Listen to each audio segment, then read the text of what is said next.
காரடையான் நோன்பு இந்த வருடம் மார்ச் மாதம் 14ஆம் தேதி வெள்ளிக்கிழமை இந்த காரடையான் நோன்பு கடைபிடிக்க உள்ளது.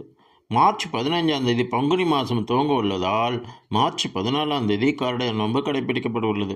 இந்த நாளில் திருமணமான பெண்கள் தங்களின் நீண்ட ஆயுளுக்காக வேண்டிக் கொண்டு தாலிச்சரடு மாற்றிக்கொள்வார்கள். திருமணமாகாத பெண்கள் நல்ல வாழ்க்கை துணை அமைய வேண்டும் என்று, மனதிற்கு பிடித்தவரே கணவராக அமைய வேண்டும் என்று, சத்யவான் சாவித்திரியைப் போல நீண்ட காலம் இணை பிரியாத வாழ வேண்டும் என்று கைகளில் மஞ்சள் நிற கயிறு கட்டிக்கொண்டு விரதம் இருப்பார்கள். காரடையான் நோன்பு காலை சூரிய உதயம் துவங்கி மாலை சூரிய அஸ்தமனம் வரை கடைபிடிக்க வேண்டிய விரதமாகும். மார்ச் 14ஆம் தேதி அதிகாலையில் எழுந்து குளித்துவிட்டு சூரிய உதய நேரமான காலை 6:40 மணிக்கு விரதத்தை துவக்கிவிட வேண்டும்.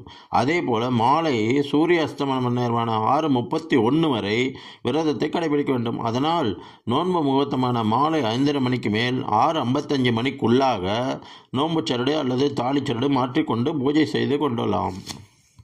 பங்குனி மாத தொடக்கத்திலேயே ஒரு முதல் வழிபாடு, முதல் பண்டிகை காரடையான் நோன்பு.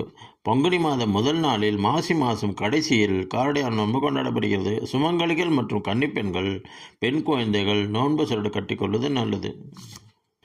கார்காலத்தில் விளைந்த நெல்லை கொண்டு அடை செய்து கௌரி ஆகிய காமாட்சி அம்மனை சாவித்திரி வழிபட்டதால் இது காரடையான் நோன்பு என்று அழைக்கப்படுகிறது. சாவித்திரி என்ற பெண்மணி இந்த வழிபாட்டினை மேற்கொண்டு யமனிடமிருந்து தன்னுடைய கணவனின் உயிரினை மீட்டதால் இந்த விரதம் சாவித்திரி விரதம் என்று அழைக்கப்படுகிறது. இவ்விரத முறையானது மாசி மாத கடைசி நாள் தொடங்கப்பட்டு பங்குனி முதல் நாள் நிறைவு பெறுகிறது. இந்த வழிபாட்டில் இடம்பெறும் நோன்பு கயிறானது வழிபாடு முடிந்ததும் பெண்களால் அணியப்படுவது குறிப்பிடத்தக்கது. இந்த விரத முறையினை திருமணமான பெண்கள் மேற்கொள்வதால் தங்கள் கணவனின் ஆயுள் நீடிப்பதோடு அவர்களுக்கு ஆரோக்கியமான வாழ்வினை அம்மன் வழங்குவதாகவும் நம்புகின்றனர்.